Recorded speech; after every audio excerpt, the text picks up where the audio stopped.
قرآن پاک کی سب سے خاص آیت کا وظیفہ۔ زندگی کے سارے مسئلے چٹکیوں میں حل ہوں گے، جسے سننے کے بعد آپ کو یقین نہیں آئے گا۔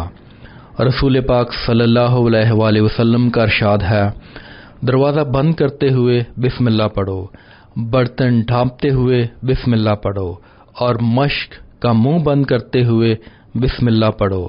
اس سے معلوم ہوتا ہے کہ بسم اللہ الرحمن الرحیم کس قدر اہمیت کا حامل ہے۔ بسم اللہ الرحمن الرحیم قرآن کی کنجی ہے، ہر دینی اور دنیاوی کام کی کنجی ہے۔ جو کام اس کے بغیر کیا جائے ناقص رہتا ہے۔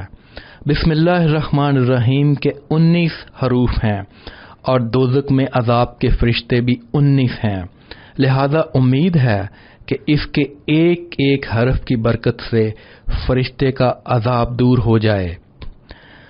عمل اور ضروری ہدایات۔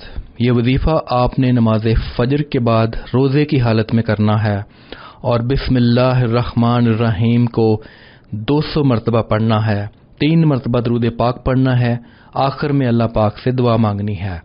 اس عمل کو 7 روز تک کرنا ہے۔ انشاءاللہ زندگی کے سارے مسئلے چٹکیوں میں حل ہوں گے۔ رزق میں بے تحاشا برکت ہوگی۔ اگر آپ اپنے لیے دعا مانگنے سے پہلے دوسروں کے لیے دعا مانگیں گے تو انشاءاللہ آپ کی دعا ضرور قبول ہوگی۔ اس وظیفہ کی اجازت کے لیے کامنٹ سیکشن میں بے شک لکھیں۔ وظیفہ کرنے سے پہلے کچھ صدقہ و خیرات کر لیا کریں۔ اگر نہیں کر سکتے تو کم از کم لائک اور شیئر کر کے صدقہ جاریہ میں اپنا حصہ ڈالیں۔ جس نے وظیفہ کے لیے کامنٹ کر دیا ہے ان سب کو اجازت ہے